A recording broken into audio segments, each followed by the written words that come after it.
All right, here we go. The problem in rescues is too many women.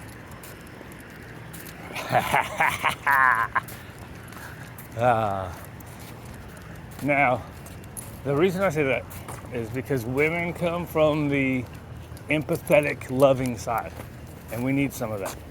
But we need more men slash women that want to work the dogs. So all these dogs in the rescue centers and shelters, they're so ready to be with you when they come out that a woman goes, "Oh yeah, I get to love on this dog. Yay, love, love, hugs, cuddles." Right? That's just natural. That's the way women are built. Right? And a dude is going to be like, "All right, let's get this dude going." Not always. So take it easy. It's not all of them. So, and then all the people working, or most of the people working in rescues and shelters, they want to take care of the dogs, but they don't want to work the dogs, right? So nothing is being done to get these dogs actually adoptable, right? Or more adoptable, I should say. They're almost all adoptable, but we could make them more adoptable by 10 minutes of working. 10 minutes of working a dog, right? So instead of just taking and throwing them out in the yard. So the big thing these days is enrichment. Enrichment. That comes from women too, right? We want to make the dog's life better. You can make the dog's life better by spending 10 minutes of working with the dog, right? So say you're gonna, and some people do this. I'm not saying all of them. I'm just saying the majority of them don't want to do this kind of stuff. Take them out. If you're gonna spend 15 minutes with the dog, right? You spend 5 minutes doing luring exercises, right? Sit, down, whatever, right? Then, right, so what happens is the dog's excited to see you, you want to love on it. Now we're reinforcing excitement, we're reinforcing jumping, kissing. What if people don't want that, right? And the same thing happens in fosters. A lot of foster dogs, they're in, and you know, it's hard to expect people to do this stuff, but it's what they should want to do, right? So if I'm a foster, I want that dog out of my house, right? So I've seen a post with, "We can't believe somebody hasn't adopted this dog yet," and it's a 70-pound dog on the back of a couch. Not just on the couch, but on the back of the couch. Which I see it and I say, that's exactly why that dog's not going to get adopted, right? We give them this freedom because we feel sorry for them, that they weren't loved and they were given up on, and that does nothing to get them a new home, right? So we give them all this freedom. Too much freedom for a puppy is a terrible thing. Too much freedom for a dog that's in the rescue is a terrible thing. The dog is not learning to do anything with the person, right? So, say the foster dog. Look, I went off on this before I meant to get there. So, say yeah, here goes Sniff. Sorry, dude. Say the foster dogs. Most foster dogs, they have multiple dogs, or most fosters have multiple dogs already. Now this puppy's growing up with 4 or 5 friends, doesn't have to pay attention to the person at all, or if so, very minimal, right? But most of these dogs can go to people that don't have multiple dogs. What then, right? Oh, then now we have people, "Oh, well, I'll just take them to the dog park." What does that do for the human relationship? Nothing, right? Then what happens when that person does want to try to teach the dog to come back to him? It's not going to work. Just had too much fun with all these other dogs. All right. Again, that usually comes from the female side. Hey, honey, let's foster this dog. Okay, honey, whatever you want. Right? Ah, that's just the way we're wired, right?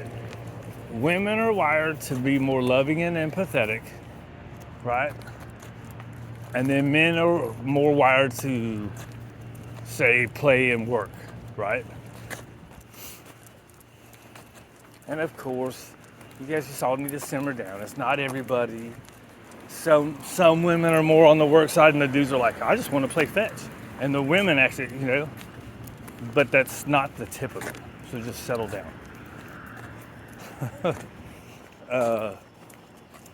So anyways, where was I going? I was on track, then I went off onto the fosters. Oh, not enough people in the shelters want to actually work with the dogs, right? They want to take care of them. And this goes for the guys that I've seen now, right? Most of them, they just, okay, cool, right? Where was I going with that? Most of them don't want to work with the dogs, right? So they just want to get them out, let them go. They will take care of them, which is good. It takes all of that. It takes the people that just want to love, right? It takes the people that just want to get them out. But we don't have enough people that want to actually work with the dogs and make the dogs more adoptable. Ooh, poo-poo again. This time I'm going to pause it. All right, we're back at it. So, it's just like in life, right? Just like in life, everybody these days wants everybody to have everything equal. The thing is, things ain't equal, right? It takes people that aren't smart enough to do other jobs, right?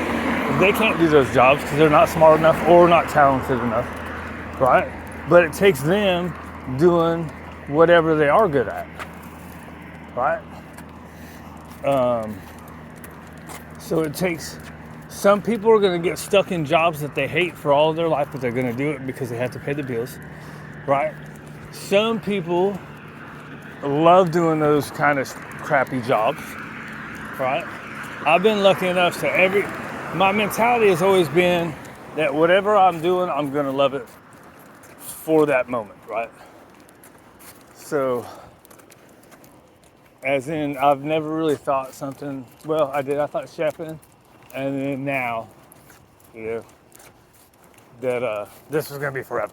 But every job that I've had, I've been like, this will be my job forever. That's the mentality I went into it, to keep a good mentality at that job, even though I knew I wasn't gonna be there. More than likely less than a year. But anyways, point being is we need more people to want to work with the dogs. And I've gone through this like the last year, this year, 2 years, maybe the last 2.5 years, where when I first started, it was like work, right? Everything's work no matter what. Now I get boardings or daycares and I'm like, I'm not gonna work them. Right? I'm gonna save my energy for work, for the actual workers, which is kind of stupid. It's kind of that same mentality that we're getting of people in the rescues. So what's happening is the people in the rescues are, this is gonna sound bad, but kind of pulling me down, right? Because it's making me go, that's okay, this is enough. And I've never been a this is enough guy. What was the point? Let's see. It's talking about takes each part. Oh, we just don't have enough people that want to actually do the work, right? And doing the work is what's going to make these dogs more adoptable. So I think I started going off on the enrichment thing. The big thing now is enrichment, right? So everybody's like, oh, let's do enrichment. But they're not doing any training, not doing any teaching. Enrichment doesn't do good for these, or it doesn't do anything for these dogs when they go home. Enrichment is the dog is alone in his little cell, and he gets to have his Kong, or he gets to have his snuffle mat, or whatever, but he's doing something by himself, which is good, but when that's all it's getting, it's not good. It's not learning to work with the person. It's not learning to engage with the person. So engagement training would be walking, teaching it to walk with you, not letting it just do whatever it wants, because that's what we do. Oh, he's out of his jail cell. Let's let him do whatever he wants. Doing whatever he wants is not going to help him stay in the home, right? It might help him stay in certain homes, as in some people might be like, I don't care, I'm going to let the dog do whatever it wants on the walk, blah, blah, blah. And hopefully they find a dog that is going to be a good pet dog by being able to do whatever he wants. A lot of them don't do good that way, especially out of rescues. That's why we get a lot of returns, right? Shoot, I'm at 11 minutes. I went all over the place too. Anyways, we need more people that want to work with the dogs. That is more loving than hugs and kisses. Hello.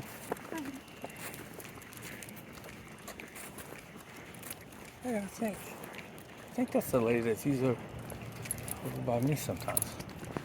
So, anyways, working with the dog, teaching the dog to walk with you like this is much better for and he's being a bad example because I've let him get away with so much crap because he's been here so long. But working with the dog, doing stuff to make them more docile, being calm for their food, being calm going through the doorways, walking with you at least to some extent, right? That's what's gonna get dogs to stay in homes. Come on, boy. Hello, how are you?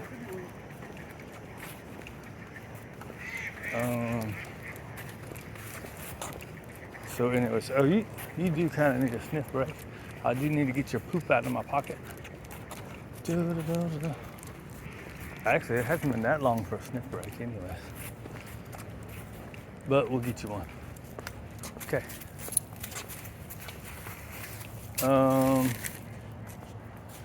What else? Did I match everything? Make everything? Did I make you feel better about me saying women are the problem? In this business, we don't have enough men, right? Or the men we do have are not the ones that want to actually work with the dogs.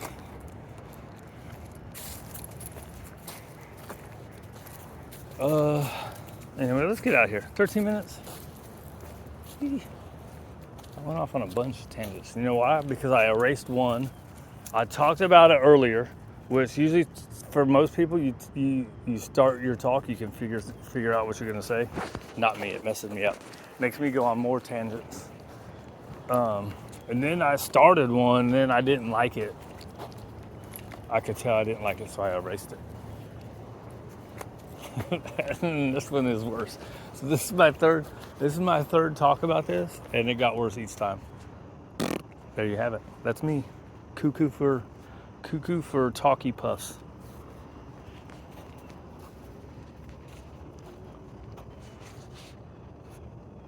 That's Chico. See, like this guy? Sometimes I wonder if it would have been better if the lady didn't rescue him, right?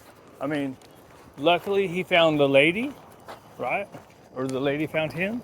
And luckily that lady knew my friend. My friend called me.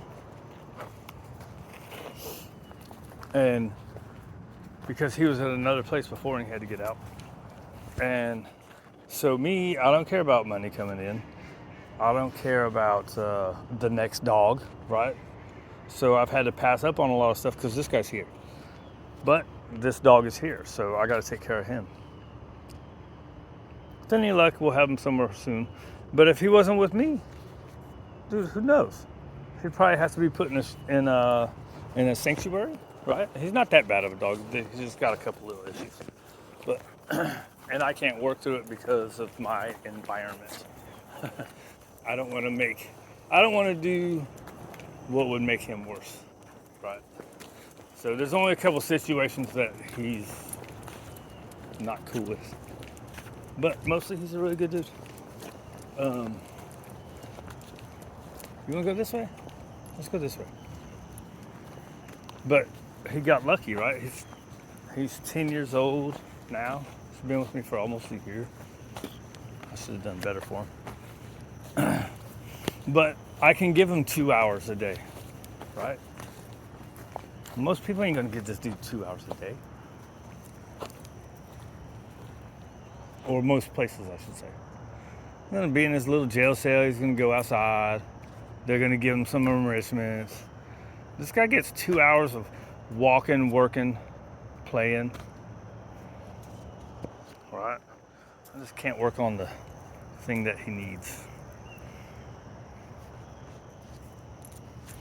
But then you look, do the workout. But well, that's one thing we see all the time too. Oh yeah, I really like, right? And then a week later, you don't hear back from them. Find a perfect situation, and then it just falls through. It happens. That's life. Such is life. Luckily, this guy found me, right? But sometimes I wonder if it would have been better for him to just go. I think they all need a chance. And I think there's those unicorn homes out there. Oh, you're supposed to be on full leash. Sorry, dude. It's supposed to be your bull jive time before we walk back. Na, na, na, na, na. Well, I got to 20 minutes. This is gonna be boring. Anyways, there's not enough unicorn homes anymore, right? All the homes, they want dog park dogs. Dog has to be good with everything. Shoot, a lot of people these days, they expect the dog to be fully trained coming out, even when it's like 5 months. Like, dude, get real. People are crazy, dude. Ain't they, Chico? Let's get your butt home. I got stuff to do.